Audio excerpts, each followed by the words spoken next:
Revolution Radio proudly presents, live from the heart of the Blue Ridge, Roanoke, Virginia. It's the Just Bernard Show with host Bernard Alvarez. Join Bernard as he shares topics that reveal the real matrix and empower your human experience, including world liberty, the esoteric, suppressed technologies, spiritual ascension, and human consciousness.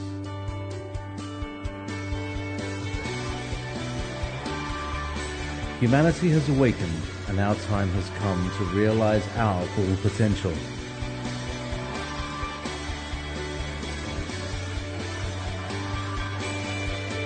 And now, live from the Star City,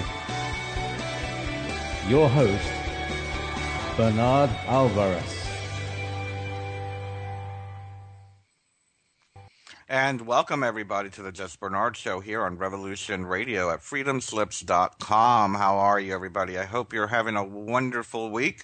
This week seems to have gone by so very fast. We've got a great show for you coming up. We're going to be discussing with Betsey Lewis her new book, Communicating with the Other Side. And I was just telling Betsy before the show, I think this is the first time we're dedicating a whole show to literally communicating with souls that have passed on. And I'm looking forward to getting into that discussion in just a few moments. But before we do, I want to welcome our assistant producer and empowerment director at the G.I.C, Treva Knott, is joining me live from Winnipeg, Manitoba. Hi, Treva. How are you today? Hello. Are you cold? Yeah, winter's back. I saw that. I think it was on Sunday. Will was telling me someone in Chicago was like, God, it dropped 45 degrees in like 15 minutes the other day. And it's getting ready to drop here, actually, down to the 20s for Virginia. But meanwhile, it's 70 degrees yesterday. Interesting how this is working. Hey, is everything going well up there with you guys? You're not getting any snow yet, are you? We did. Really? In the last couple of days? Yeah, but it's the snow we just got is gone. We just have to get rid of the stuff that we've had all winter. Oh, okay. Very good. Well, I just want to let everybody know that Treva is live in the chat room. If you are interested in posing any questions to any of us on today's broadcast, please feel free to do so. We'll make sure we try to get your questions answered as soon as possible. I want to just point out what a weird couple nights it's been. I know that last night was the blood moon, the full moon, with a lot of astrological coordinates aligning with it to empower it or take power from it, whatever it may be, depending on what side of the coin you're aligning with. But I have to say I had a lot of interesting dreams. I will say that last night I was concerned about a health issue, and I woke up and it was gone. And it felt like during the dream, I was just kidding with Treva that it felt like people had been working on my body while I was sleeping. And I woke up a little melancholy, I have to say. I normally don't wake up melancholy. I usually just wake up tired, looking for coffee. But I did wake up a little melancholy, so I feel that the mood might have had something to do with that, as well as some of the emotional work that I seem to be doing in my dreams. And I'm just wanted to let everybody listening that if you are experiencing any of these things, you're not the only one. There's definitely some big changes going on in the ethereal world out there. And I bet our guest, Betsey Lewis, can tell us a little bit more about what's going on with that. For those of you that don't know, Betsy has been on the show in the past. Betsey Lewis is an internationally renowned psychic medium. She began communicating with her spirit guides at the age of 3, and by 8 she had her first face-to-face contact with her deceased grandfather. Betsy writes about her heartwarming, humorous, and sometimes poignant life on spirit validation, her premonitions of major events, which have proven remarkably accurate, in her own near-death experiences when she was saved by unseen hands. Oh, I can relate to that. We'll have to talk more about that. So welcome back to the show, Betsy. It's such a pleasure to have you on again. How are you today? Oh, I'm great, and it's an honor to be on your show again. Well, thank you for coming on and sharing this particular information with us. We always have so much information-packed episodes with you. So this is going to be a great show today. So thanks for coming on, and thank you for writing this fantastic book. I haven't read the whole thing, but it's very I love it. It is humorous. It's very personal, I found, and I Yes. really appreciate that. It's beautiful. Oh, thank you. Thank you. So, Betsy, tell us a little bit of how this all began. We all have our stories of how did we start, seeing ghosts or feeling a connection with those that have passed on. Tell everyone a little bit about your own first experiences and how this came Okay. about. Sure. Well, I say the paranormal has been the normal for me all my life, and it Yeah. probably started when I was 8 months old, and I was with my parents in the back seat of their car when they were traveling from northern Idaho to southern Idaho, and they had a very strange experience. Noise came out of nowhere and just shook the car. They thought a plane was going to crash on them. And the next thing they knew, they pulled over to the side. They jumped out. There was nothing around. The noise had just stopped. But it was so intense and so powerful. That's the only thing they could think of was a plane was going to crash on them. And years later, my uncle said, "Did they tell you the story, their UFO story?" And I said, "Well, they didn't really see anything." He says, "Yeah, but they were missing 2 hours in time they couldn't account for." Oh, And I wow. went, "Whoa, that's pretty amazing." Yeah. And then the next event, I was 3 years old. I don't remember this, but my mother said I had two invisible playmates. I gave them pet names. I described them. They would give me messages that I refused to share with her. They were little secret messages.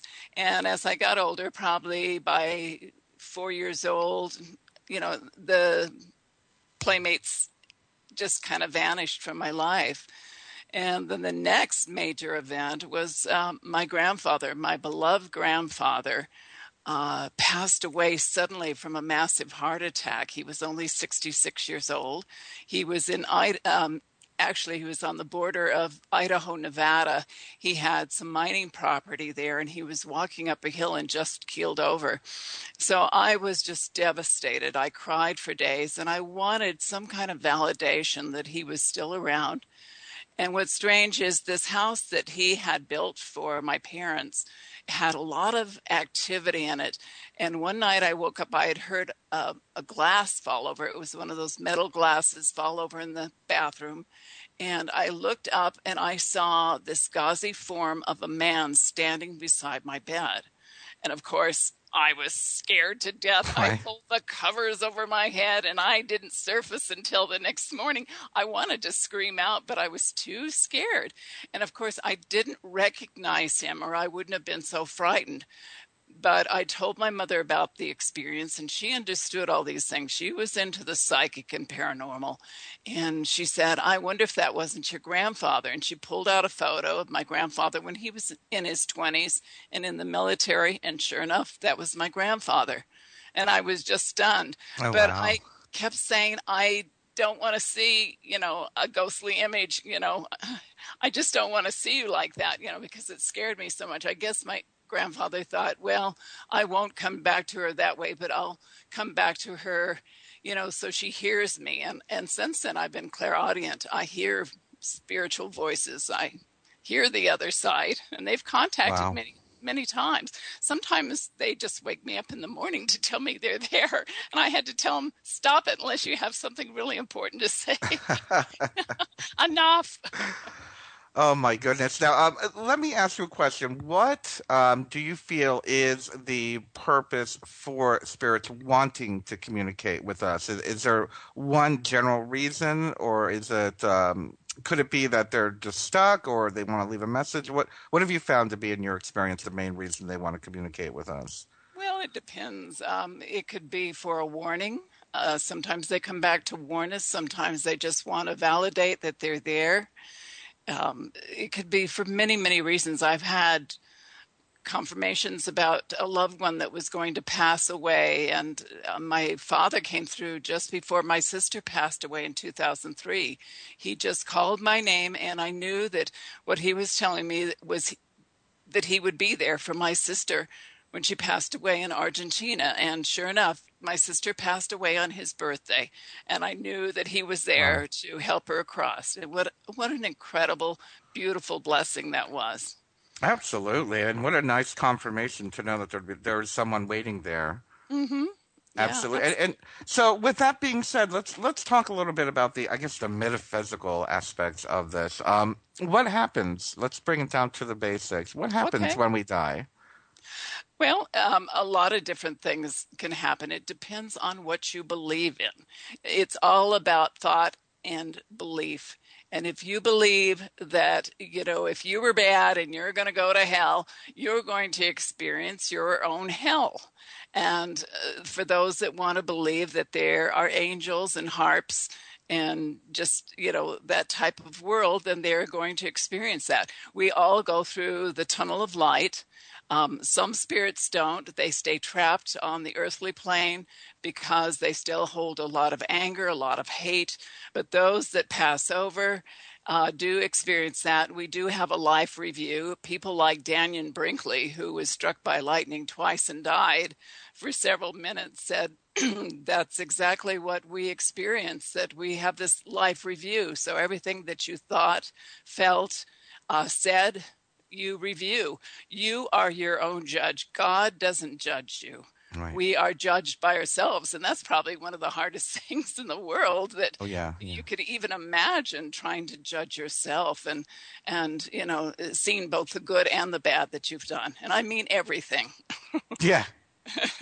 Nothing's hidden out there. There's nothing hidden. No. You can't bury anything in that realm. No. And so if we, let's say, for our listeners to help clarify a little bit, let's say that, what about different religions like Buddhism or, Islam or Native American? Do we all go to this, the same plane of consciousness, perhaps? Is that the right term I'm using? Well, I think so. Did you ever see the movie What Dreams May Come with Robin Yes, that Williams? was absolutely beautifully a great analogy in my book, definitely. Yes. Well, that's exactly what, our beliefs, even our beliefs here and our thoughts form our existence. It takes a little bit longer. But on the other side, you're pure energy. It's all about vibration. And the only thing that separates us from the other side or dimensional realms is vibration. It's all about vibration. Exactly. And if we were to apply what we talk about here, that our thoughts create our reality. I mean, that movie was a great example of that. What he thought, what he believed was real was what became real. Right. And it's almost, it kind of reminds me a little bit, we were talking a moment about hell, the Buddhist belief that, the bad people go to the land of 1,000 ghosts or something like that.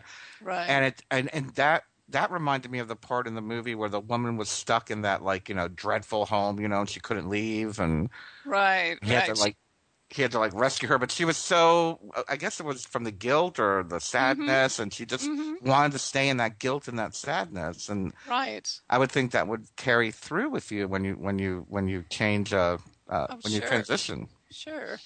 I think so. And she created her own hell, and he had it. His whole thing was to get her out of that. And he had a guardian angel who was helping him, get her out of that belief that she was in hell.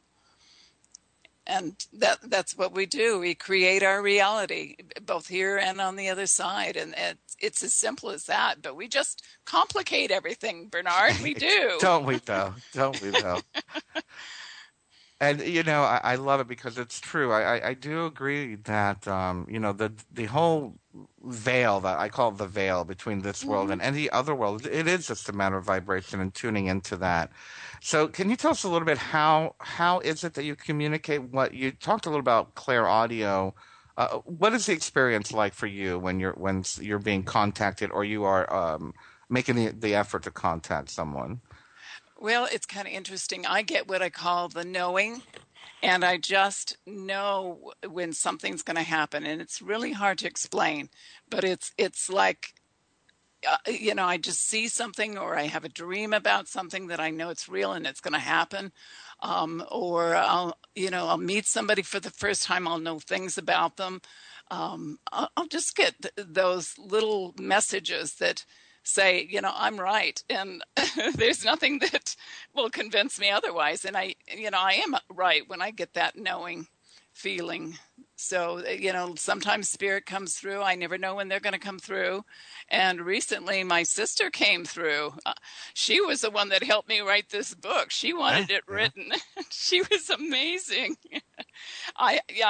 She came through shortly after her passing, and she moved a tree. We had one of her chimes on a little tree that had died. It was just a little thing when we were living in Salt Lake City, and one day it just started shaking. There was no wind, there was no earthquake. It just started shaking. So I said out loud, "Kathy, if that's you, show me again." And just a few days later, that whole tree started shaking again, and the chimes were shaking, and I went, "Oh my gosh!" But recently, as it was just last July 9th that I had this dream. And people, when you get dreams of your loved ones, don't deny it. It's true. You are communicating with your loved ones. And this was so real. She kept telling me in the dream it was my birthday. And I kept arguing with her, "Kathy, it's not my birthday." And she says, "Oh, yes, it is." So we kind of went back and forth in the dream and arguing about it. And about 3 hours later, during the day, I get a call from my daughter saying that my granddaughter gave birth to a little boy. He was 4 weeks premature. So she was telling me, she was announcing his birth. Wow. And that was the surprise. It was a surprise birthday party. It sure was. Isn't that awesome? Yeah. Unbelievable. That's great. Yeah. And during the holidays, this past holidays, Thanksgiving, it all started. The first time was in our kitchen. We have a little stereo radio that we bought, and it was only about 4 months old, and it worked perfectly. And one morning, the song that was playing was Kathy's Clown, and I used to sing that to my sister as a teen. And that was the song that was playing. And suddenly the cool oldies that we listened to turned off by itself. It just switched off. And we thought, well, there's some kind of electrical thing. But it kept happening. Whenever I'd walk in the room, it would switch off. Whenever we said Kathy's name, it would switch off. And it was usually around 10 minutes to 7, 20 minutes later, intervals like that. But there were other things. One morning I woke up, I saw this just brilliant flash in our hallway, and there's no light source that could have come through, not a car or anything, because there's nothing there. It's a dark hallway. And then one night my cat freaked out. I mean, he totally freaked out. He was in the hallway where we have a photo of Kathy, and he was hissing like crazy. His hair was on end. He saw Kathy, and I said, "Comet, it's all right. Kathy's here. It's all right." So he was fine after that. But our main stereo was turned off. My husband's computer was turned off. She was really persistent. She wanted you to know she was there, obviously. Right. And, I had no plans to write this book. I've been working on my Earth Energy book, and this just came out of the blue. So I know that she was, kind of hovering over me saying, "Write this book, write it." And what's really funny is she disappeared right after the holidays. I haven't had any other communication, and I miss her. Oh, Bernard, I miss her so much. I bet. Yeah. Isn't that funny how that happens? They just come to get the work done and then just move on. Yeah, that was her mission. And Absolutely. She accomplished it, and now, it's time for her to move on. And maybe there'll be another time when she'll come. At first I thought, well, maybe she was there to tell me that someone was going to pass, because I've had that happen. But thankfully, I really believe now that she came to tell me that, there's more to the other side, that there is life on the other side. In fact, I think we're more dead on this side than they are on the other side. It's more alive. I couldn't agree more. Right? I couldn't agree more. With that, I just got to share that one of the messages I got during my shamanic vision quest was that this was reality. In other words, the world that I was seeing in the vision quest was reality. That the world we live in now is well, of course we know it's the illusion. Right, Maya. the grand illusion. Absolutely. Yeah, you're right. And I love, that's one of the reasons why I love the way that Esther Hicks talks. She's like, "Oh, it's just you croak. You're just moving on to the other side. It's no big deal. It's just, Yeah, it's more beautiful. I mean, there's no pain. It's just beautiful on the other side, and it is if you want it to be. You can learn all kinds of things on the other side if you wanted to take up music. I think that explains a lot of these savants and geniuses that come through and just know so much. Mozart and there's many of these new children coming in, and they're learning different things on the other side, which is just incredible. So whatever you want to learn on the other side, if you want to visit your family members, your animals are there. It's all beautiful. And the colors, according to Akiana, who's a very famous child genius artist, savant, who Akiana is. She has said that, when she was very young, she remembered the other side. And she said the colors are so vivid, so incredible. You can't even imagine. And she said, I guess her mother said that whenever she played music, it would hurt her ears because the music she heard on the other side was so exquisite, so beautiful. It's just beyond belief. Yeah. Yeah. I can relate to that, actually. Can you? Yeah, it's very funny that you brought up music. When I for years now, and I wonder if I should give it a try. For years now, in my dreams, I can play the violin. Wow. Very strange, and I love it, and I'm really good at it. I can just pick it up and I can play it. And I will say that one time, and now mind you, I've always loved music, but I've never been trained. Never, never, never. I mean, I had a little kids organ when I was like 5 years old with the letters, the E, G, B, D, F. I didn't know how to read music. Never learned how to read music. Mm-hmm. And I was in the not Smith College, Holyoke College Cathedral in Massachusetts. We had just gone to see Amy Goodman, I believe. And we were walking through the cathedral, and there was nobody in there, and there was a piano sitting there, and I just wanted to play the piano. Wow. And I started playing the piano, and my cousins were there with me, and it sounded so beautiful in the cathedral. I mean, I was like, wow. My cousin's like, when did you learn how to play the piano? I'm like, I never did. I just never did. Isn't that amazing? And wow, Bernard, I'm getting chills. It was a great experience. So now I'm like, I want to go play the piano in a cathedral again. Sure. Well, it might have been a past life, Maybe. Or it might have been that you were learning that on the other side. And, what an amazing thing. That's confirmation right there. Absolutely. And this was back in, only like 2008 or 9, I believe I did that. Oh, wow. I'm impressed. Oh, I loved it. I loved it. So yeah, I can relate to that whole idea of it. And I'm one of these people that dream that I'm going to school anyway. I do too. Do you have those dreams? All the time. I do too. I'm in school. I'm always in school and different places and meeting people in these schools. Yep. And I don't know what the school's about. I wake up and I don't remember what I was taught or anything. It's just a school. Are you that way too? You don't know what you're being taught? No, I don't know what I'm being taught, but I can visualize the school very detailed and very clearly. And the one that I go to, there's one of many, but there's one that sticks out in my mind. If I just want to just share this for one moment, because now that we're on the subject, sure. It's this huge, giant field. I mean, huge, as far as the eye can see, like a prairie or something like that. A green prairie, and there's like these I want to say like pagoda type structures there, and there are thousands of us.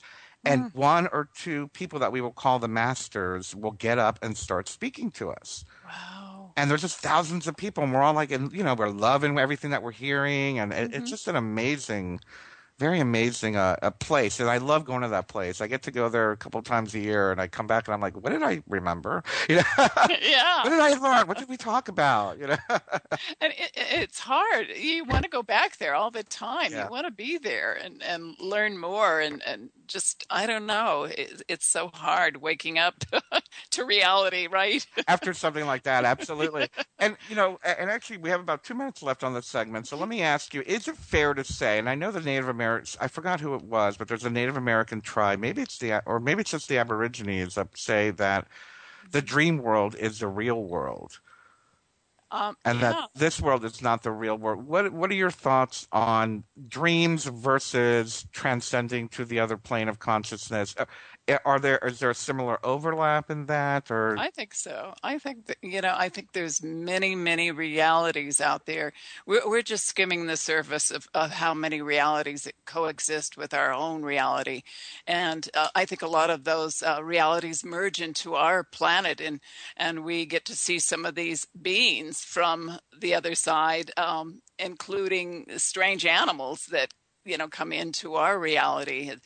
Parallel worlds. It's so mind-boggling, but I think there's just so much out there that we're going to start learning about. I think we're already getting into the quantum physics of what's out there and what can really exist, but it's infinite. It's infinite. We've got our universe is expanding, and there's no beginning, there's no end.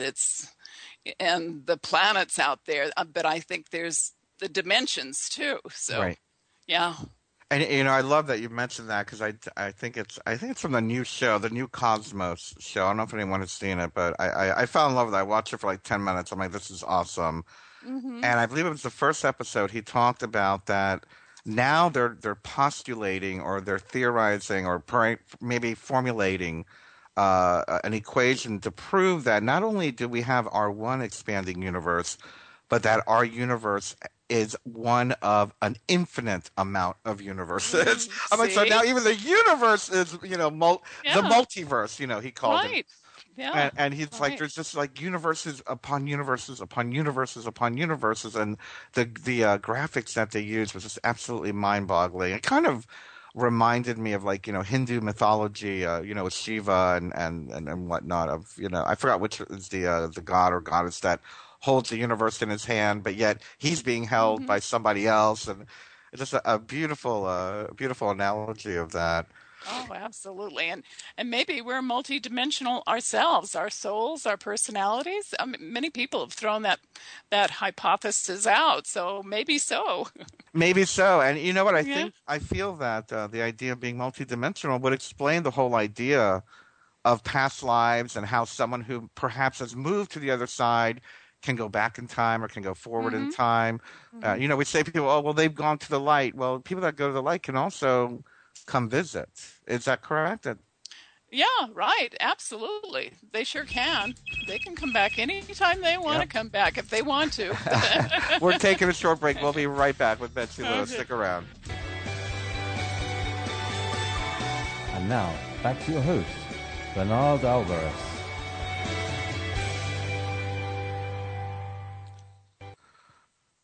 Welcome back to the Just Bernard Show here on Revolution Radio at freedomslips.com. We are speaking with Betsy Lewis today about her new book, Communicating with the Other Side. Welcome back, Betsy.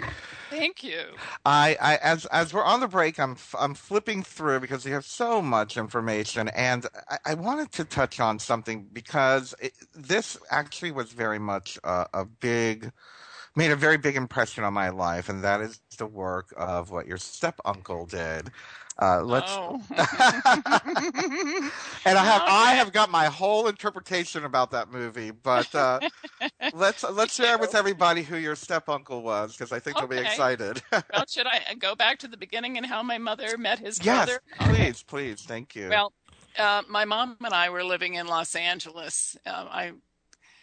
We moved there actually in '69, and it was in 1971 that my mom decided to join a dating service in Beverly Hills, and she got her first call was from a man who just identified him as Maurice, and they went to a nice dinner in Newport Beach, and he didn't say much. She thought he was a little weird. And Really? yeah, she did.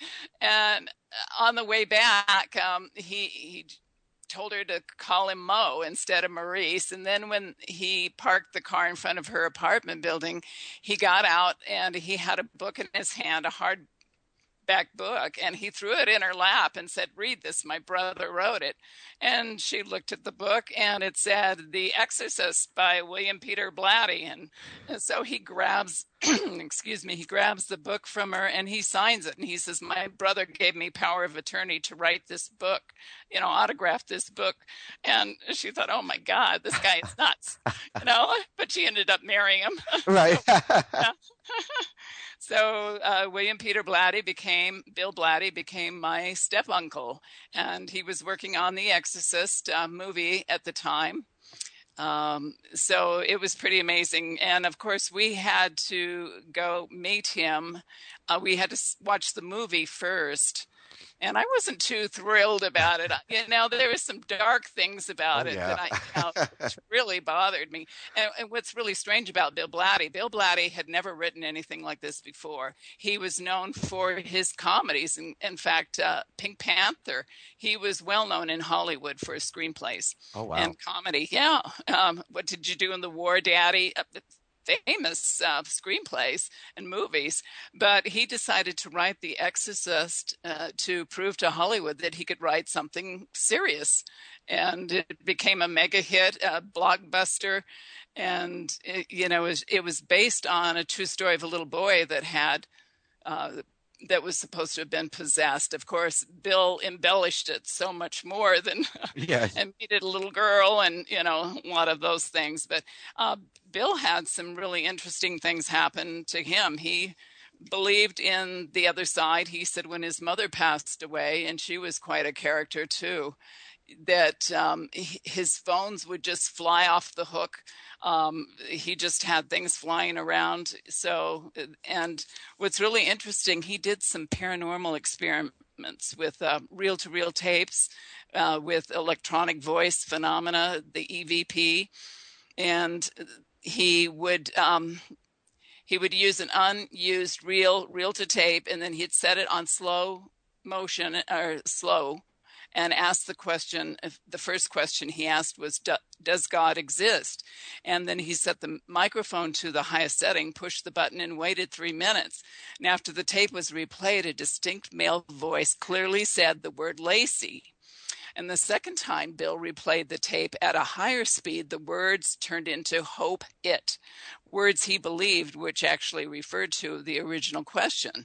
And some of the experiments produced phrases like, "I know what you were thinking," "There's no space here," "Make them pray, Bill."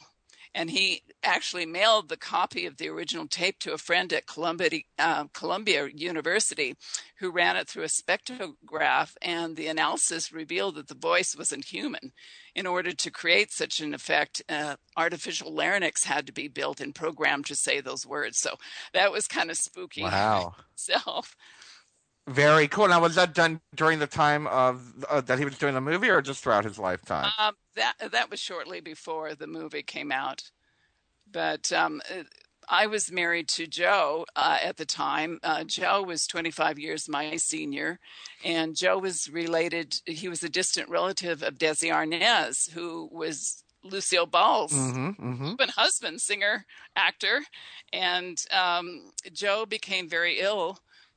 And they didn't know at the time what he had, and through a lot of tests and everything, it was revealed that he had Hodgkin's, which is cancer of the lymphatic system.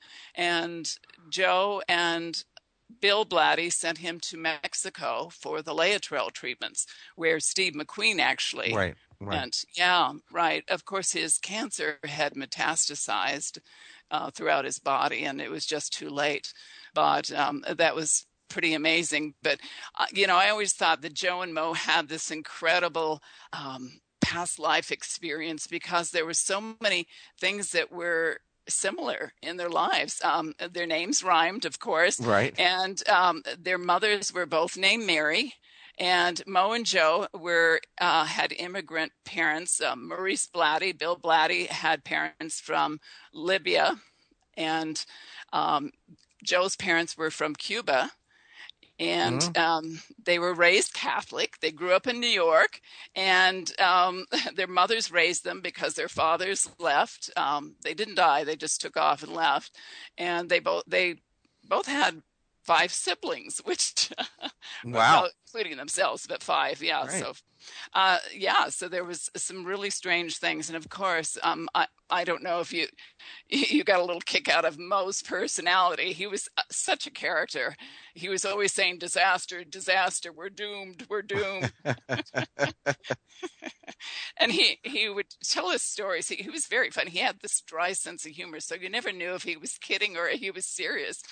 But he told us when he was in the service, and they were flying pretty close to enemy territory, and he decided to jump out of the plane for no reason, in a parachute. And we all asked him, well, why did you do that, Mo? And he said, because the goddamn pilot made me nervous. I love that. I know. That's how crazy he was. That's fantastic. That's fantastic. So I just wanted to point out that when I watched The Exorcist, I was probably the first time I saw it. It had been around for probably about 10 years. I was maybe 16 or 17. I think that's when my parents finally let me watch it. So that was like in 84, 85. And I just remember I was just starting my my metaphysical work, my spiritual work. I was started getting involved in like paganism and magic and whatnot. And I just remember seeing so many, I guess for lack of a better term, I don't want to call them hidden messages, but a lot of symbolism that perhaps people may not have just picked up on in the theater. I really felt that there was something trying to speak through that movie, trying to get people to understand that there is. It's so. Oh, I don't know. I don't know how I can use the verbiage I'm looking for. The subtlety of the message, or the subtlety of the energies that move through dimensions, it's powerful, but yet again, it's not noticeable. Does that make sense? That's and I guess, interesting. And for me, what I got out of it, this was even before I even knew anything about the Illuminati or anything like that, was that this is how evil works on the planet. It just kind of like puts a little seed in your mind, and the next thing you know, it's in you, and you don't even realize that it's there. And I was like, that was a very profound message for me from that. Well, I think the one thing that The Exorcist brought out, I don't agree with the profanity and all the other stuff that, there was some things in there that bothered me, but it did bring out that there are dark forces out there, and they're real. There are possessions that exist. I've never dealt with anything like that, and I really don't want to, but I believe that there are dark forces, and it's not to be taken lightly. It isn't. People that mess with Ouija boards and don't really know what they're doing. And I had an experience in Belize. Believe me, I learned a very powerful lesson when I was visiting Belize. I'd been there twice, and a friend and I were getting ready to leave Belize, and we went to Atun, which is a temple area, and we were walking around, and there was an altar. It looked like an altar to me. It was on ground level, and I decided to get on top there and have him take a photo of me like I was the maiden, being sacrificed. Oh, no. And I know that was a very stupid thing of me. Yeah. And I was blessing it and everything before I did it. And I thought, I'll be okay, So we get back to the car, and the instant I got in the car, I had this gut-wrenching pain. It was so severe. It was like somebody had stabbed me in the gut. And I just doubled over, and I kept saying, I'm sorry. I knew exactly what was happening. I said, I am so sorry for dishonoring, this sacred area. I'm so sorry. I'm so sorry. And finally, it just stopped. It just stopped completely. Wow. So there are powerful forces that reside in stone. And believe it or not, it does exist. I can tell you. Mm-hmm. Absolutely. And, I myself, I've seen, and I talk about this quite a bit in some of my videos, especially when I'm doing a class on tarot or something like that. It's important to know what you're doing before you jump into it. Right. I won't say I've seen things as bad as The Exorcist, but I will say that I have seen people that have had, including myself, like a spiritual entity. I call them the Klingons. I don't want to say it was a demon or anything, but something clung into the energetic field and caused chaos within my life for a few Wow. years. And I saw it in the lives of some of the people around me, and they were all the people that I had been dabbling, I will say, in Mm-hmm. Santeria. And I grew Mm-hmm. up Cuban, and I'm like, oh well, I should know this. They're not going to mess with me. And I had a high priest who wanted to train me, and I was like, oh, I don't need to be trained. And I just started doing the shells, and, Oh. and that was it. It was, and all of us ended up with Oh. some really nasty stuff happening. Yeah. And it wasn't until many years later that I was able to identify this thing, I'll call it the Klingon, and just kind of like said, okay, thank you for coming. We're done now. I've learned my lesson. Go in love. Bye bye. And it was gone. Right. It seems like the vulnerable are those that are mentally ill, those Yeah. that are alcoholics, that do a lot of drugs. Yep. Yep. It doesn't have to be recreational drugs, but can be if they're just in a stupor all the time from drugs. You're lowering your vibration for these entities Yes. to attack you and come into you. And that's something you have to watch out for. When our vibrations are lower, that's when we get ill too. There can be attacks like that, and children going through puberty. And I've seen that. In fact, I gave a reading not too long ago to a lady. Oh my gosh, she was so negative, and I kept trying to bless her and help her. But she kept telling me that she had some dark things happening. And I finally got it out of her that there was things happening in her house, poltergeist activity. And Hmm. I said, do you have a young son? And she said, yes, he's 12 years old. I said, do you get along with him? And she says, no, I don't. I said, that's your problem right Yep. there. You are creating the problem. And I said, if you start getting along with your son, you are going to stop this poltergeist. And I said, it's not dark activity, it's his anger that's coming out. And children have this incredible power during that time. Yes, exactly. And I'm so glad you brought that up because a lot of people, when they think of the term poltergeist, they think of the movie. I forgot the guy's name, Spielberg's movie. Mm-hmm. And it's not like, to me, that was more of a haunting.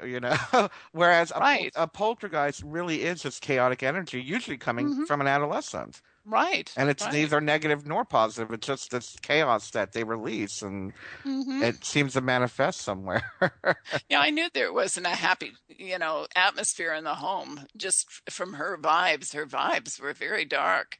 And I kept saying, well, why are you so depressed? And, I said, there's so much that you could do. And I saw that she had a writing ability. I said, why aren't you doing anything with that? And of course, some people want to stay in their little rut. They don't want to Oh, yeah. step outside the box and change anything. It's okay to go, wow, Yeah, poor yeah. me,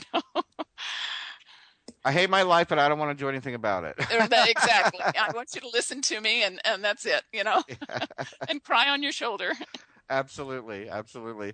But speaking of the children, let's just touch for a minute on the what we would call the indigos, the rainbows, the crystals. What is your concept or your ideas on these kids that are coming in? And I mean, some of them are just absolutely amazing. They're geniuses by the time they're 3 years old, and just have these amazing healing abilities. What is your experience or your observations on that Well, phenomenon? I know they're here, and like we talked about Akiana with her amazing abilities, I've interviewed her, and she's just amazing.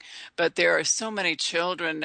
There's one child that's just so amazing. His name is Marshall Stewart Ball, and he wrote a book called Kiss of God. Well, they're like little short um, paragraphs, but he can't speak. He's confined to a wheelchair, but the things that come out of him through his use of a computer now, but he talks about God and just this little poetry. He was so far advanced. He understood everything about God. And if you get a chance, the book is so beautiful. It's called Kiss of God. Oh, And interesting. yeah, so he's one of those other children. There are children that I've seen in the news recently that start these charities, and they just pay it forward, and they help third world countries, things that, us adults should be doing, but they're doing. They're the new children. They've got it. They are more intuitive. They remember past lives. In fact, there's a movie out, a new movie that just came out. I see, Heaven is for Real, which is based on a 4-year-old boy that died and went on to the other side, and the things that have happened. But there's children that remember past lives. There's a lot of books out there. I can't remember the name of the boy that remembered that he was a World War II pilot that died. Do you remember that story? Oh, no, I don't. Yeah, and amazing things that he knew that nobody had told him about this pilot. There's no way that he could have known. He just knew too much about it. But they're there, and they're here, and they're more evolved.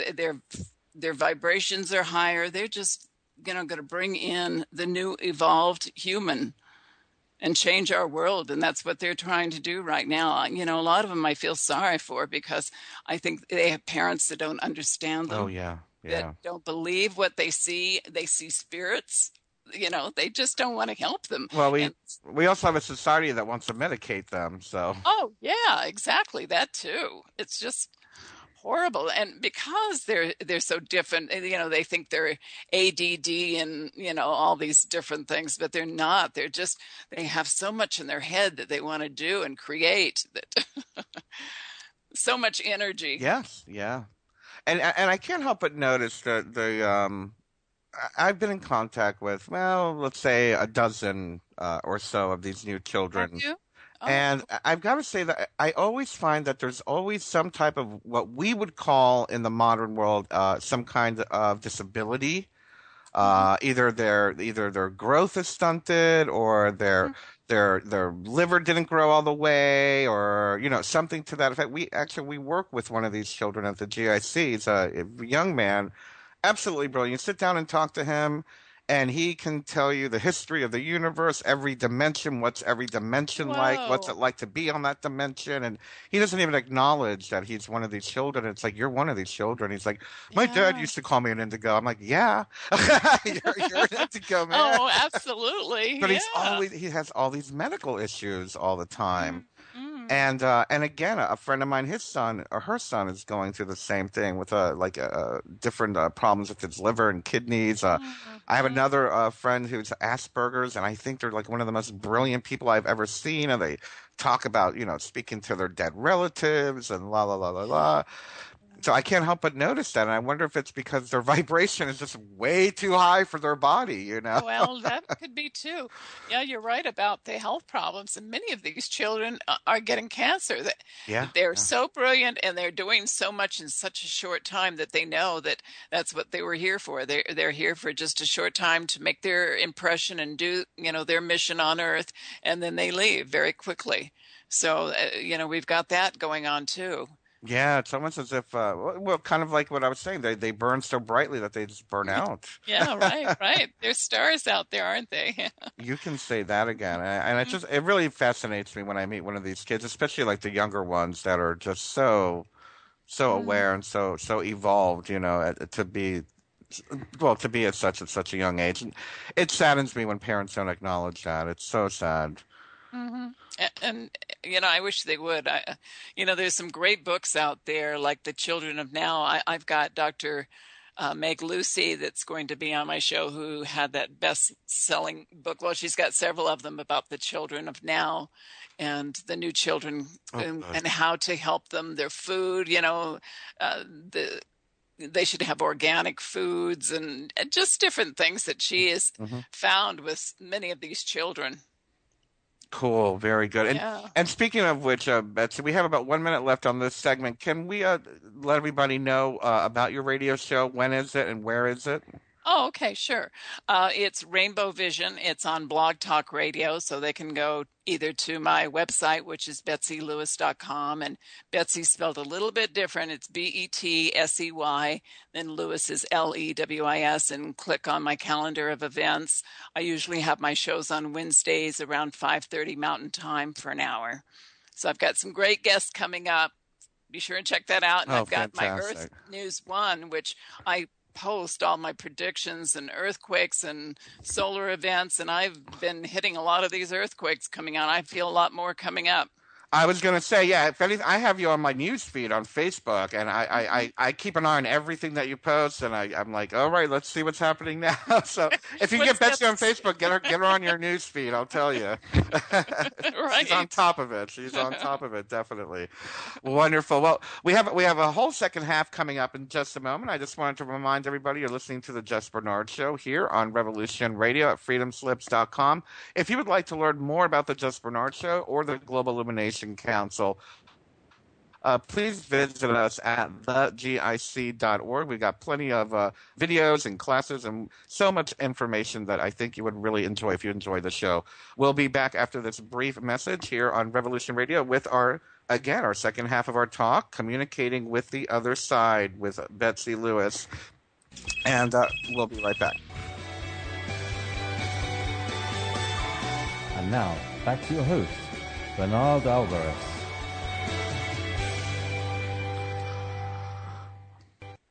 And welcome back to the Just Bernard Show here on Revolution Radio at freedomslips.com. I just wanted to remind everybody that if in case you haven't gotten it yet, my book is also out, The Book of One, and you can find that on Amazon or on Kindle. It's and guess what? We're selling it for $11.11. It's not a nice spiritual price. But I just want to thank everybody who has purchased it and has given us such great ratings. I saw a really nice critique on Amazon, and I want to thank that gentleman.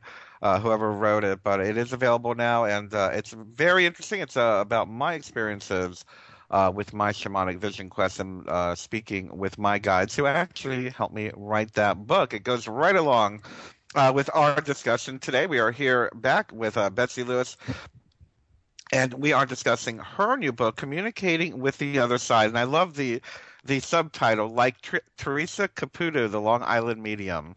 I've never actually seen any of her shows. Tell me why you wanted to use that as your subtitle. Well, there were several reasons. Teresa and I have a lot in common, I think. We're both blonde. Of course, don't have the big hair like she does, Right. and the super long nails. But for her, she started getting communication from the other side when she was 4 years old. And for me, it was 3 years old, but I do have contact with the other side, and so does she. Now, I don't walk up to perfect strangers and start telling them about their departed loved ones. I don't do that. I work differently, but I do get messages. They come through. They tell me different things. They've given me warnings through the years, my spirit guides. They've saved my life. But, she works totally different, and I admire her work. I think she's incredible. And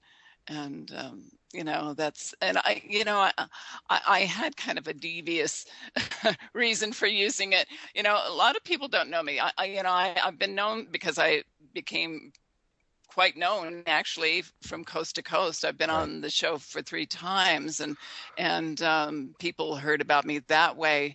And I've been doing readings all over the world now for different people. But there's still people that don't understand what that is. And I wanted to get this book out because I think it has a really important message.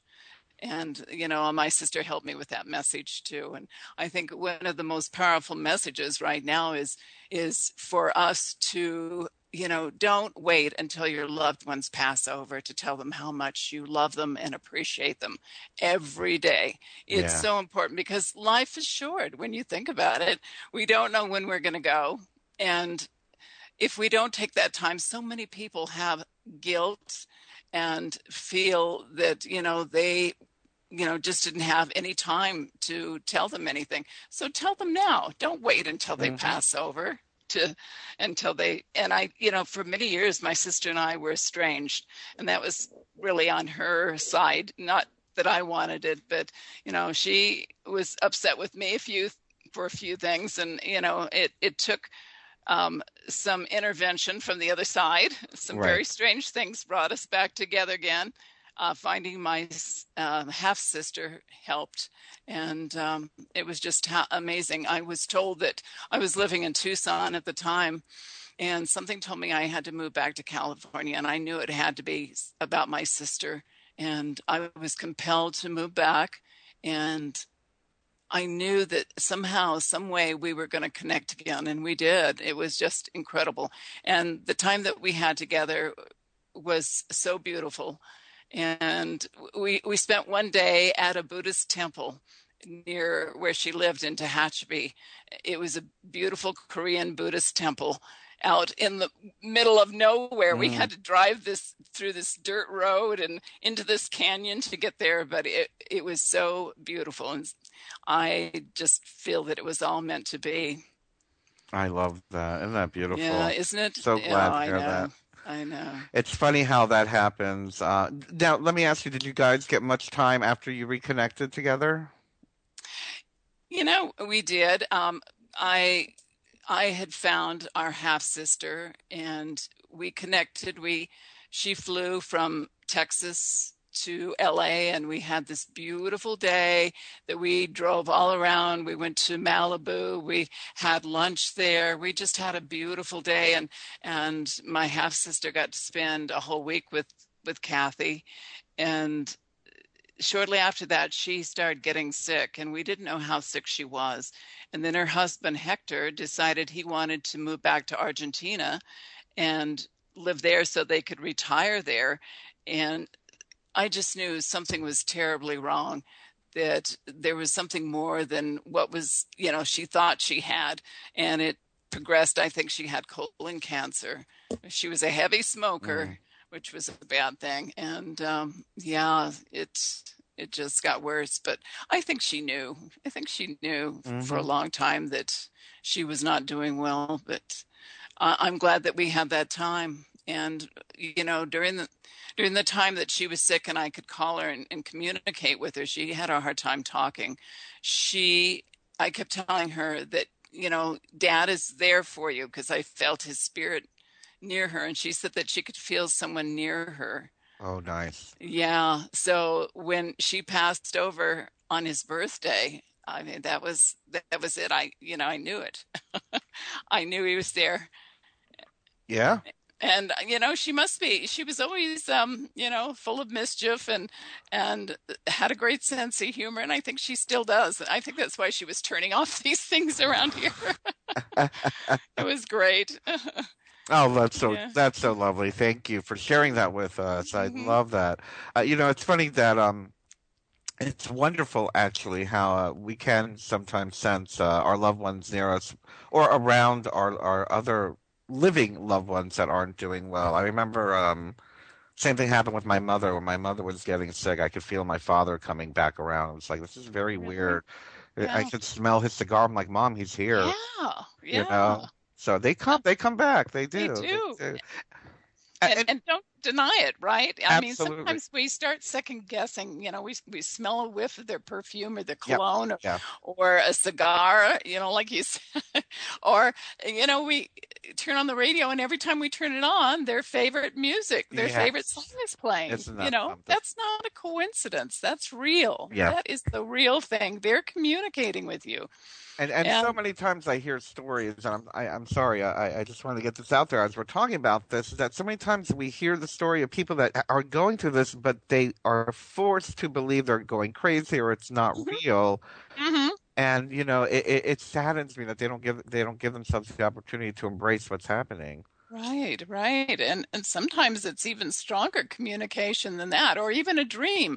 When you have a dream that seems real with your departed loved one, that is totally real. You are speaking to them. They are communicating with you. And I believe when we dream at night, we are actually on the other side. We are in another dimensional realm, and we can go to all kinds of places. Remote viewing, I've done that before too.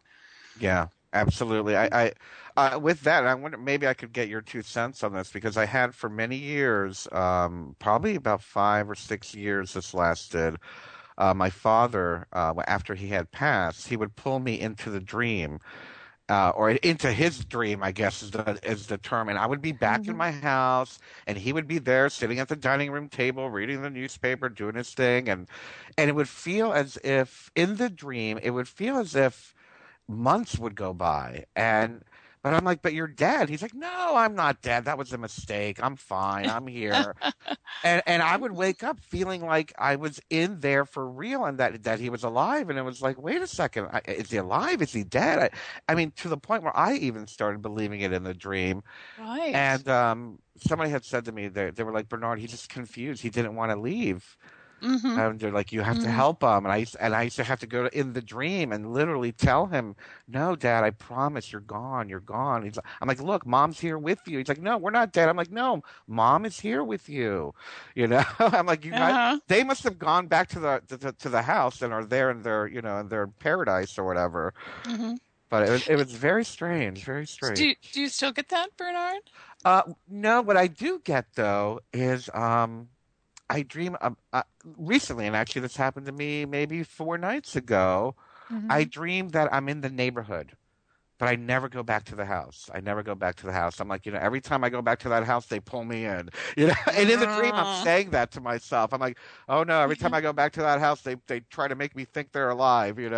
Wow. But I will dream about being in the neighborhood. I will dream Mm-hmm. about being in my hometown. But I always try to stay a few blocks away from the house in my dream, and I maybe you could interpret that a little bit.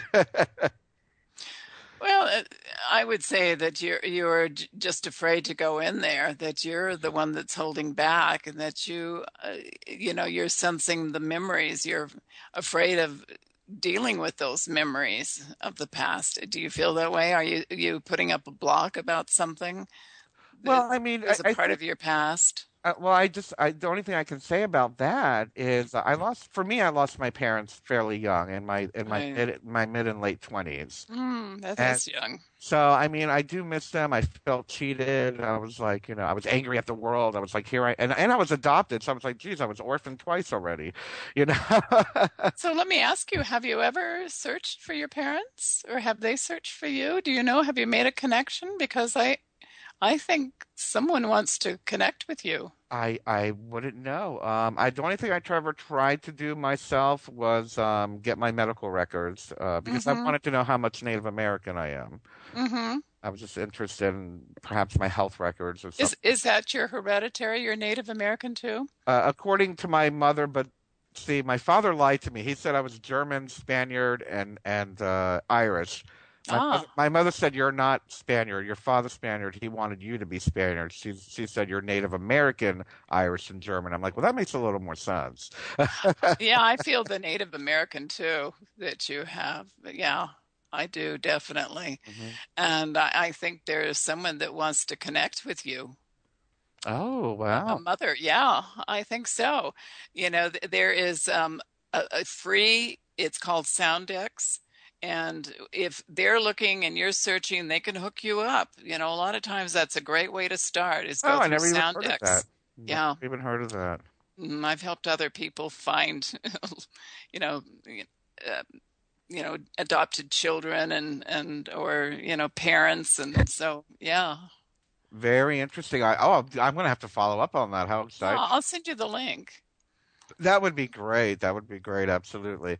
Yeah, no, again, it was just in the dream. It's like I don't want them to trick me or whatnot.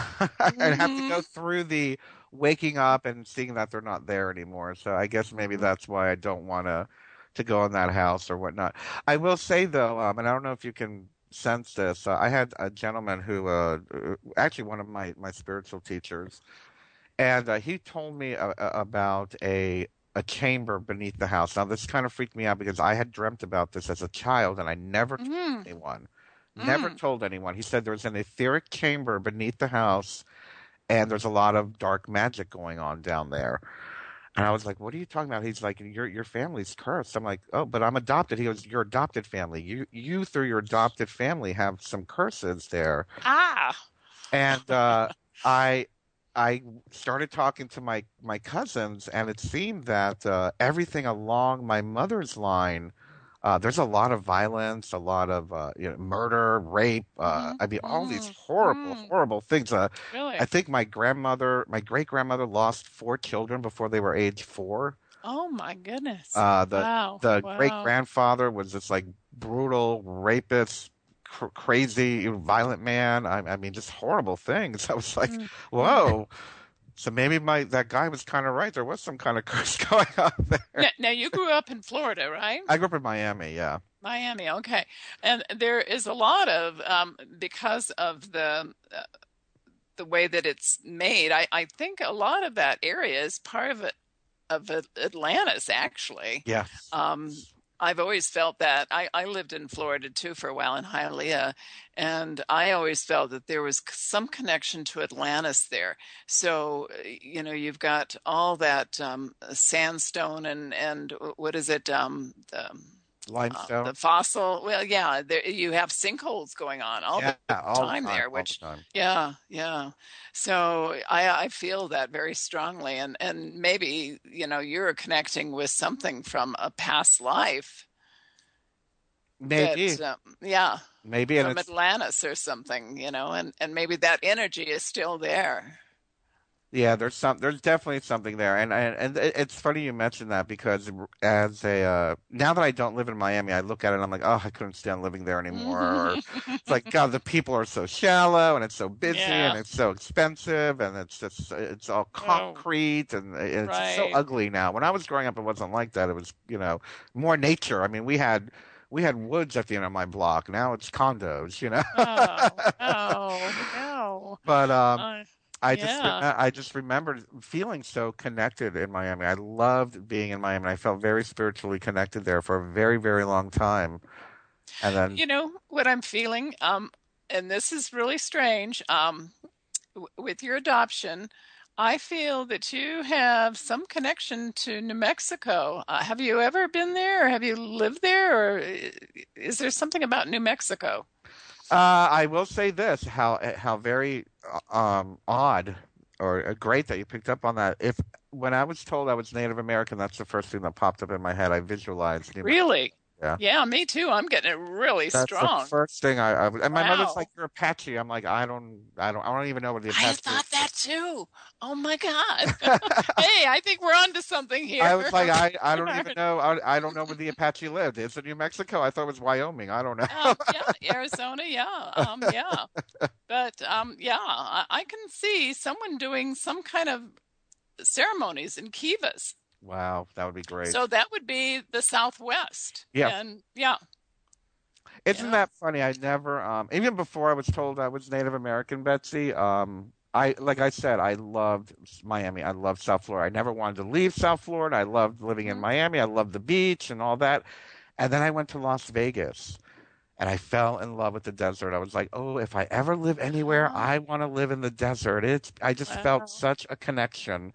And I remember going, and I had a week in Vegas. I spent one day in the casinos and 5 days in Red Rocks. I just wanted to keep going out to the mountains. Wow. And my poor friends were like, let's go back to the resort. I'm like, no, let's go back to the desert. But what's really strange about people that want to hook up with their adoptive parent or their real parents, not their adoptive, but I mean their real parents, or if they're searching for their biological children, I have found that there are so many coincidences that usually they are in the same area, or you somehow have been living just within miles of that person. Wow.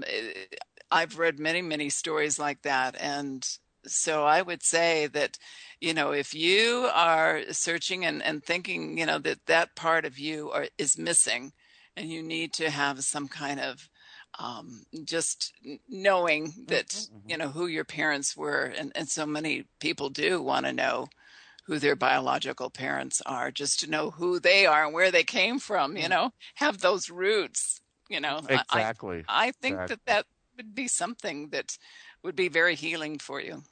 I do too. Thank you. And I like I said, I'm very, very, of course I would love to know my birth parents, but I am so curious as to my lineage. Just very, very curious. Of course, after finding out my father lied to me, I want to know the truth, Yeah, I kind of feel the same way about my mom's side of the family, particularly from my grandmother, because I kind of feel a spiritual connection with them. Is because that particular side of the family were very gifted people, and some of them had One of them was like have what teaching classes from her home, and I wasn't aware of this until after she had gone, and we were kind of like very sheltered from my mom's side of the family because before I was born, with my mom's dad, he brought the Christian element into the family. So my mom became Christian, and I believe my mom is gifted, but her Christian upbringing is kind of like denying her, and I'm bringing this up because sometimes I feel like a presence around me, like I'll have a scent, but I don't know who or what it is. It feels like it's something from my mom's side of the family, but I don't know if it is that. It's because I was kind of like I felt like we were kept away from my mom's side of the family because my dad's side was the very like dominant part, and I really have, and even we weren't even really, because we have family I have family in like England because of my dad's side of the family, and so it's very strange. Where's your mom's side of the family from? As far as I know, England, because okay. As I really, my mom's maiden name was Schultz, so there's German and British, and it's like strange. My mom, I know very little about both sides of my family because it just wasn't talked about in my family. I think it's so important to do an ancestry, lineage, some kind of research. It's so cleansing. Did you ever watch the TV show Who Do You Think You Are with celebrities, and they would trace back their ancestors on one side of the family, and just such incredible lessons. No, very interesting. Oh, it was wonderful. I think they took it off the air, but they would get celebrities and they would trace their lineage, and just incredible. They go back to Europe. They'd actually go there and trace back. There was one person, I can't remember who it was, but she had witches in the family. Oh, cool. And and one was from royalty. Just incredible things, and some of these people that Black Americans that had slaves in their family, but what they became and what they accomplished and what they learned from it is just so healing. Oh yeah. I think people, if you don't know your past, you won't know your future. It's so important to know who your relatives are, because there is a pattern there, and we're a part of that pattern. And you pick up on that pattern so much of who your ancestors were. It's just amazing. You are the product of them. Exactly. That's wonderful. We've only got 20, it's 22 after. We got about 5 minutes, but I'm so curious as we're talking about our loved ones that pass on. And I've had one of these experiences. That's why I wanted you to perhaps expand on it. The idea of our pets moving on or sticking around or coming back I know. We hear such wonderful things. And it's funny because I hate to say it, but sometimes I think my friends get more upset when their pet dies than when their parents die. That's true. It's true. And I'm probably going to be one of those people. Yeah, that upsets me when people say pets don't have souls. That's like saying we don't have souls. They have beautiful souls, and they think, they reason, they have emotions, they have everything we do. Oh, yeah. So how could they not have souls? And I believe they reincarnate. There's many stories people have told about their pets coming back, and people seeing their ghostly dog or cat appear. They're waiting on the other side, and they can reincarnate. They are in a form of evolution just like we are. And what really upsets me is to see how so many animals are mistreated on this planet. Oh my God, Bernard, I just cry when I see that they think that abusing animals doesn't count, and it does over there, Absolutely. It does. We just can't continue to do what we do to this earth and to the animals. We're all connected. Everything is one. Everything has a consciousness. And we've Absolutely. just got to wake up. Well, I happen to have a ghost cat. That's why I brought it up. Do you? You do? How cool is that? I have a ghost cat. His name is Osiris, and Wow. unfortunately, he was taken from me rather quickly. He was about 5 years old. I had just gotten Isis. I wanted a black cat Osiris and a white cat Isis. Oh, I had just great. I had just gotten Isis. I have Isis still, and he was attacked by a pit bull and literally disemboweled. Oh. And so he died very violently and very quickly. And it was, to this day, I still see him out of the corner of my eye, and I still, I wake up to him walking on the bed and walking on my, you know how they do that kneading thing on your chest? Right. And he was known, it used to drive me crazy. He'd wake me up, he'd be staring at my face, and I still get that. And I still see his little black image run through the corner of my eye all the time. Oh, they do. I see that all the time as well, but not in the shape of a cat. Just this little orb or something. Oh, okay. Oh, yeah, they're there. I firmly believe we have pets that stick around and help us out and guide us or whatnot, or keep us keep an eye on us, so to speak. But yeah, definitely they're there, absolutely. Speaking of pets that move on, do you think there's a chance that someone's pet, perhaps for let's say a child or something, could become a guardian angel? Perhaps have we heard any stories of that? Well, I know of living animals that save lives all the time, and sure, that could be. Or it could be a spirit guide that's taken the form of an animal just, for the child to feel more comfortable. That could be too. But all of us have spirit guides, if you want to call them guardian angels or spirit guides. We all do. Oh, well, even in the Native American, we have the totems, the animal totems. So yeah, we must consider the fact that the pets have a lot more to do with the other side as well. Oh, I know they do. Yeah, absolutely. Oh. Yeah. I don't know. We probably don't have time, but I'll just kind of mention this, that if any of you get a chance, go to YouTube and click on Anna and the Black Leopard and pull up that video. If you don't believe in spirit communication with animals or communicating with animals, this woman is an animal communicator from the South Africa, and what she did with this animal that had been abused, this beautiful black leopard, is just incredible. I cry every time I watch that video because I know how beautiful and so intelligent they are, and so much wisdom. And it's called Anna and the Black Leopard? Or you could look up Anna and Diablo. That was the name he was given in the when he was at the zoo, and now they renamed him Spirit because he didn't like that name, that dark name, devil name. Right? I've seen that, actually. I've seen that. Have you? Yes. Oh, it's beautiful, isn't it? Yes, it is. Oh, geez, now I'm going to have to watch that right after the show, aren't I? Yes, you are.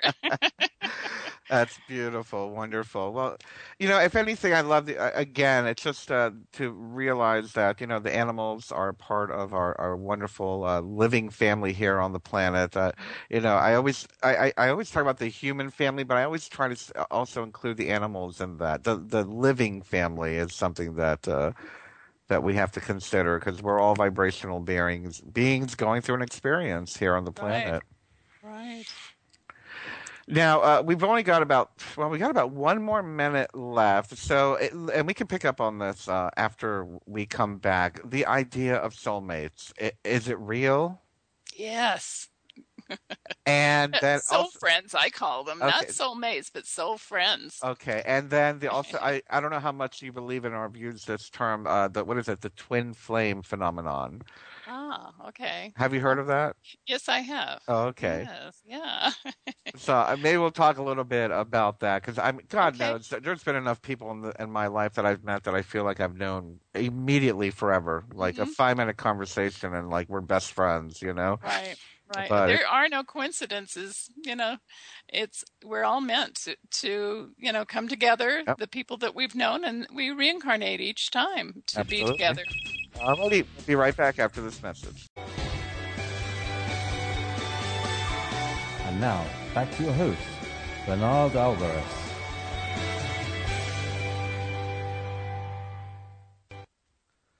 Welcome back to the Just Bernard Show here on Revolution Radio at freedomslips.com. We are speaking with Betsey Lewis about her new book, Communicating with the Other Side. And Betsy, we can find your book at betseylewis.com, correct? You can, and it's on Amazon and all internet bookstores, and it's getting some good reviews. I'm so excited. That's fantastic. I'm so I did excited. get one bad review, though. They said, this is nothing about Theresa Caputo. I'm really disappointed. It's about Betsy's story. Oh, Lord. Well, it says that right in the description, and it says, like Theresa Caputo. Right. It doesn't say I'm anything like her, but I mean exactly like her, but it doesn't say it's about her. Right. So come on, people. I know. We get that all the time. But anyway, speaking of that, before we went on break, we started talking a little bit about, soulmates and twin flames and all that.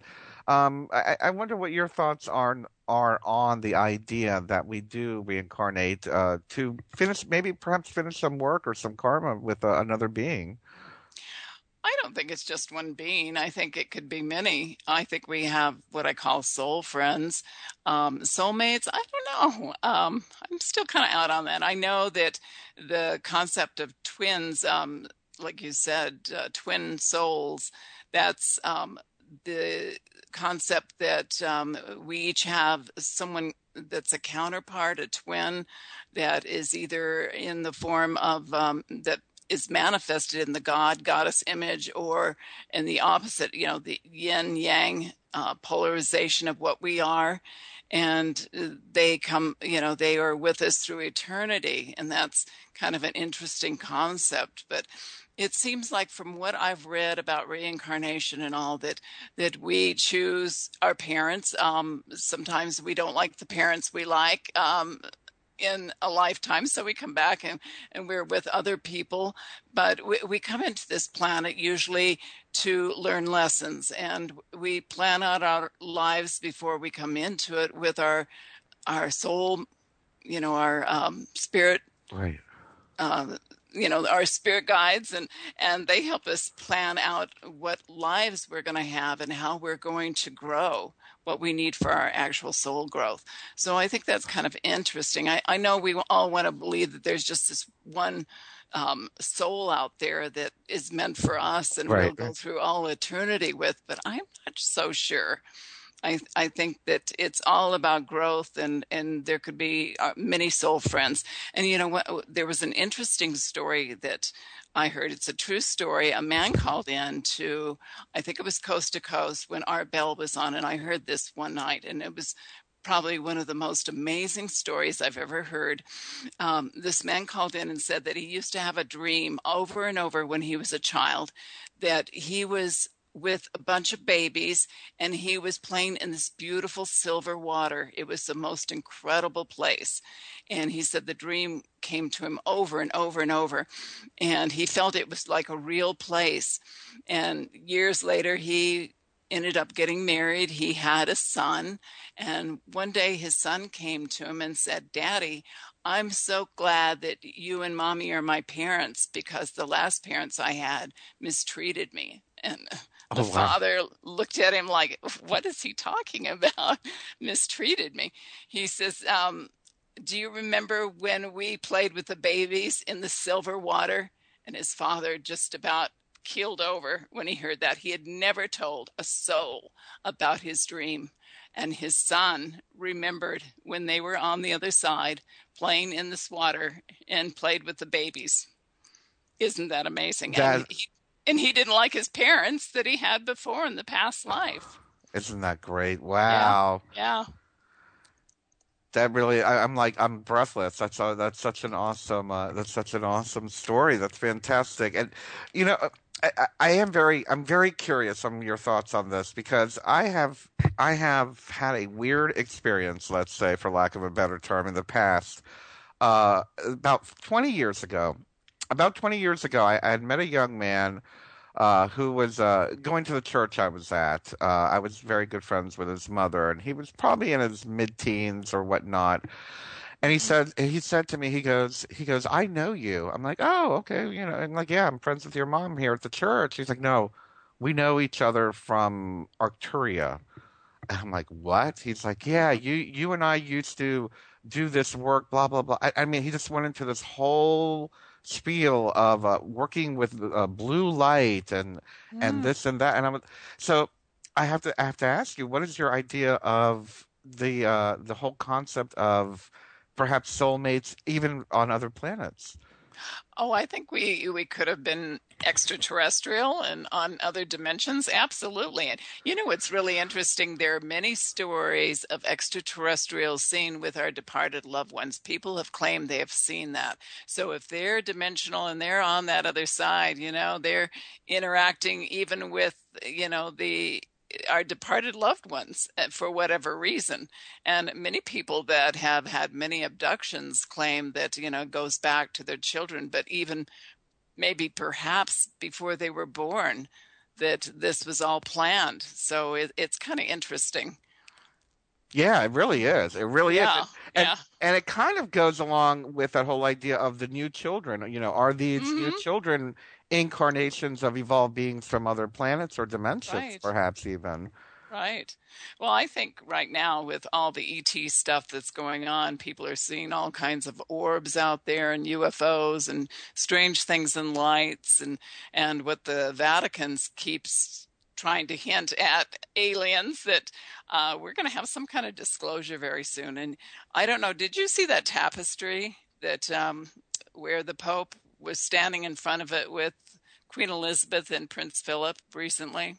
Well, I saw the picture, but I didn't really observe it or study it much. I just kind of scrolled on by. But what did you see? Well, it's known as Abrasio Cosmico, which means embrace the cosmos. And it was created by a Hungarian artist for the Vatican. And what it shows, it looks like a human embracing an alien with this big head. And there's all these planets and just weird things. And the formation of the planet is what's coming up for us very soon here. It's the Grand Cardinal Cross Hmm. that's imaged on there. Isn't that strange? And I don't think it's any coincidence that the Queen and Prince Philip and the Pope are standing in front of this tapestry. Why do, Right? yeah. So I think, very soon we're going to be hearing something about aliens from the Vatican. That would be very interesting. I know that recently, what was it, maybe about a year ago, that it came out of their was it their conservatory or something to that effect, Hmm. that I believe it was their astronomer admitted, Right. well, yeah, of course there could be life out there. I was like, whoa, this is the Right. first time the Vatican is admitting Hmm. something like that, because you would think they want to control the entire planet. Well, no, they're like, well, maybe Yeah. wouldn't that like mess up the whole story, you know? Oh, wouldn't it? Oh, it would. Yeah. They've made several hints. Several of their astronomers have made those little hints about ET. So Yes, they're exactly. hinting at us, Well, getting ready isn't there? for. I mean, there's a whole a religious sect out there that believes that Jesus was an alien. The Right, Raelians, Rael, remember Rael? right, I think it was right. like in the 70s and 80s. They were Yeah. very popular, and Oh, that's way back, huh? yeah, and he said he was a race car driver, and he said that Mhm. a ship landed, and Jesus came out of the ship Right, and right. spoke to him and said, "Yeah, no, we're extraterrestrial." I was like, "Whoa." Mhm. Yeah, Very yeah. interesting. And wouldn't that change the whole dynamic? I mean, really. And we have to really be open to the idea that, when we cross, perhaps we will reincarnate in another dimension, another planet. Right, right. So, do you believe in soulmates, though? Do Get I back believe to in soul. soulmates? Yeah, I believe in soulmates in the sense, again, I feel very connected with certain friends. It was very easy. I do believe that my former partner was a soulmate of mine from the past, that we had Mhm. work to do, that we had to complete. So in that regard, I do believe in soulmate. I don't believe that it's like forever. I feel like the work that I did with my partner is done. So Right. now we're done. Like that soul story can move on to something else. Right. Um, but like you said, I am one who believes that we do choose the classes, the lessons that we're going to have in this incarnation, and therefore we're going to attract those who either can work on it with us or the work that we have to finish or complete with those people. Kind of even like with parents, sometimes you'll hear about babies being born. It's their grandmother, being reincarnated Right. as the grandchild, Yeah. because there's still work to do. Right. Many people believe right now with all these cosmic things happening, and we just had the blood moon eclipse Yeah. earlier this morning, but they believe that this is going to herald the coming of Christ, the return of Christ. So I think some powerful things are going to happen. I feel it. Oh, I definitely feel something. Like I said Mm-hmm. earlier in the show, something happened last night. And actually, I'll share a little bit of it with you. I didn't want to talk too much about it because I'm not going to get into the personal aspects, but I will say that over the last 4 or 5 days, something had been going on around my heart. Some Ah. kind of fluttering. I mean, I even told Mm. Trevor I kind of felt like there were to not sound freaky, it felt like there were like worms or something, and that's how it felt from the inside. Like something was Mm-hmm. going around my heart, and it was like vibrating and pattering, and I thought there was something wrong with me.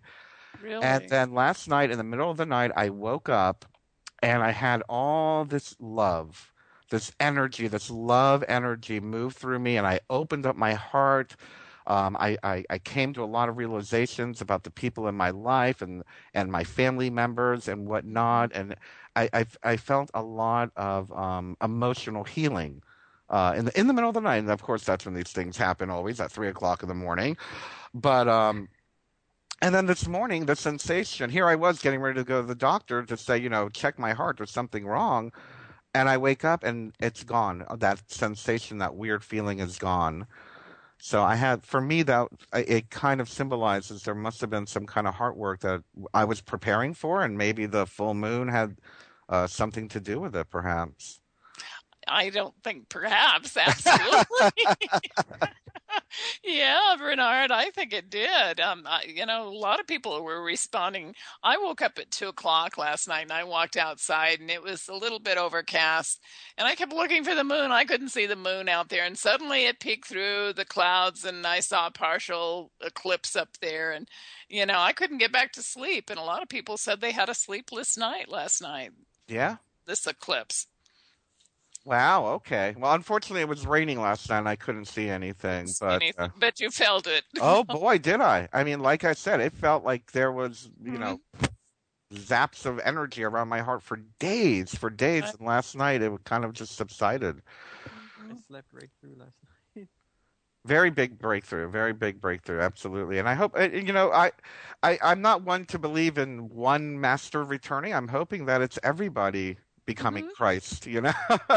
Right, right. We do need those teachers back. Yeah, But what's really sad, we had these teachers before, and so many of us just don't realize their teachings, and their teachings have been so um, changed and manipulated in what the true thing that they were saying, like Jesus in the Bible. How many times has that been changed? And the concept of reincarnation was actually taken out of the Bible, hmm and that's that is taught in some things. The Buddhists believe in reincarnation, and that concept is still there. But I think that we have to come back in order to grow. I don't see any other way that we could learn the lessons we need to learn if we didn't return. Oh, absolutely, absolutely. I love. There's a scene. I just watched it again about a month ago. Little Buddha. I don't know if Oh, you've ever I seen. love that. That's Yes. such a great movie. Such Isn't a that great movie. wonderful? Oh, And I yeah. happened to have found it on Netflix. It just happened to You pop do? up. And I was like, oh, let me watch this again. It's been about, 7, 8 years. And I watch it every like few years or whatnot. And what hit me the most was there was a part where the Lama Dorje, I think was the guy, was talking to the little Right. boy's father. And the Mm-hmm. little boy's father was like, well, I don't believe in reincarnation or any of that. And he takes a cup of tea and he breaks the tea. And he goes, see? He goes, the tea, when it's in the cup, it's tea. When it's out of the cup, it's still tea. In other words, even though the vessel is broken, it's still Right. tea. Right. Well, that's the concept with, I was taught in school that you can't destroy energy, and that's what we are. We're pure energy, and we continue on forever. So, the thought that when we die, people that don't believe that there's life after death, I just can't understand why they don't think that anything exists. And maybe because of all the things that I've had happen in my life, that I accept that so readily, and others haven't had that experience. That's true. Well, I Mm-hmm. feel that, Mm-hmm. sadly as well, I believe that the modern version of the organized religions have made it such a taboo, that death is a taboo, where in fact we see so many of the cultures, basically they still worship their ancestors. They visited Mm-hmm. their ancestors. They Mm-hmm. they talk to them. They had shrines to Right. them. We see Right. the Day of the Dead in Mexico, which I think is a wonderful thing, where Oh, they go have a meal at the graveyard with their departed isn't that wonderful? family. Yeah. No, I You know, do a dumb supper. I don't know if you've ever had one of those or heard of that. no, no, what is that? And a dumb supper is, I guess, the Anglo version of it. It's the same thing on Halloween night. Mm-hmm. We have a silent supper and we make a plate for one of our departed. And you bring a picture, Oh, you wow. make a plate, and you just sit quietly, you eat, and you commune with your ancestor. How beautiful. And I think it's such a beautiful thing. And people are so Mm-hmm. afraid of death. And meanwhile, I death is a know. part of the cycle of life. Right, it is. And like I said, we're more dead than they are. They're Oh, quite yeah, they're alive on happy. the other side. Yeah, and like you said, I just love the indigenous people and how they honor their departed people. I've spent many years with Native Americans through the 90s in the Northwest and Belize and Canada, and I learned so much about ceremony and how to honor everything. Everything is alive, Yeah. and to be grateful and thankful in sweat lodge ceremonies. And I'm sure you experienced those too, Bernard. Hmm. Yeah. So, we that's something I think we need to get back to, is to honor everything and do ceremony again. I When you're outside, hug a tree, Oh, uh, absolutely. sit on the ground, be barefoot, communicate with the earth, talk to it. One of my teachers was Corbin Harney. He was the spiritual leader of the Shoshone tribe in out of Nevada, and he said, we don't talk to the trees, the birds. Go out and talk to them, communicate with them, talk to Mother Earth. She's alive. Everything is alive, and that's something modern man has forgotten about. And I think that's something we really need to get back to trust our intuition with everything that's around us, especially with these earthquakes coming up, because there's so Hmm. many warnings. If we trust those warnings, the animals know. We just get so many confirmations about what's happening. There's lights in the sky. There's just different geomagnetic things going on in the earth that warn us. Absolutely. And to kind of change the topic a little bit from communicating with the other side, sometimes it's the earth trying to communicate with us. Mm-hmm. and Right. I'm wondering, there's been, I think I just saw something recently. I think it was yesterday in New York City, or not New York City, in upstate New York. People were complaining about the booms, Right. the booms that they're hearing. The weird booms all over the And United it's happening States. and it's happening everywhere. Yes, Mm-hmm. exactly. And the sinkholes and the strange flashes of light. And that's all something going on with the core of our earth. And look at all these earthquakes lately. Some Yeah, huge, powerful earthquakes. There was that 8.2 in Chile. yeah. Nicaragua had a huge one, 7 point. And just all over the place. So we're going to see more of this. I think this is just the beginning. Our Earth is going through its own evolution and change. And, get ready, buckle up. Yeah. It's going to happen. It's Yeah. happening right now. I would say it's not the end of the world. It's the end of civilization as we know it, and we need to Right. adapt to Earth changes. Right. Not give up, throw our hands up in the air, but just hey, this is what's going on, and Mm-hmm. we're going to need to learn to adapt to it. One thing that we can do is talk to Mother Earth, tell her to guide you where it's safe. If these things start happening, just follow your intuition and trust Mother Earth, the animals to show you. When that big Indonesian earthquake hit in 2004, all the animals were running up into higher ground, the hillsides and the birds and everything. And the humans were rushing down when the ocean Right. backed out Yeah. of the coves. They were looking for seashells and everything. Now, that water's got to go somewhere. And it did. It came back with a roar, with a tsunami that killed hundreds of thousands of people. Yeah. So, Unfortunately. that's something we have to learn. And of course, the indigenous people of Indonesia on some of these islands survive because they trusted what they were being told. Some of the elders were saying, something's going to happen. We've got to get to higher ground. And some of these young punk kids, said, oh, no, we don't trust you. And he says, well, I'm going, if you're not going to follow me. And they did. They followed. And sure enough, They the survived. tsunami came. Yeah, they survived. Well, no, I think I've only said this a few times. Quite honestly, I left Hollywood Beach to Roanoke, Virginia for that very reason. I was like, my guides were like, go to the Appalachian Mountains, go to the Appalachian Mountains. And I never even heard of Roanoke before I got here. See, I just was passing through and said, I need to stay here. I need to stay here. And it's just been an interesting, wonderful experience. But, well, we're actually out of time already. I could have gone on another hour. I know, me too. It's been wonderful. Thank you, Bernard. Thank you, Betsy. Great. You're such a delight. I just love I talking. really appreciate you too. Thank you. I think you're wonderful. It's always just when it's getting good, we got to go. I know.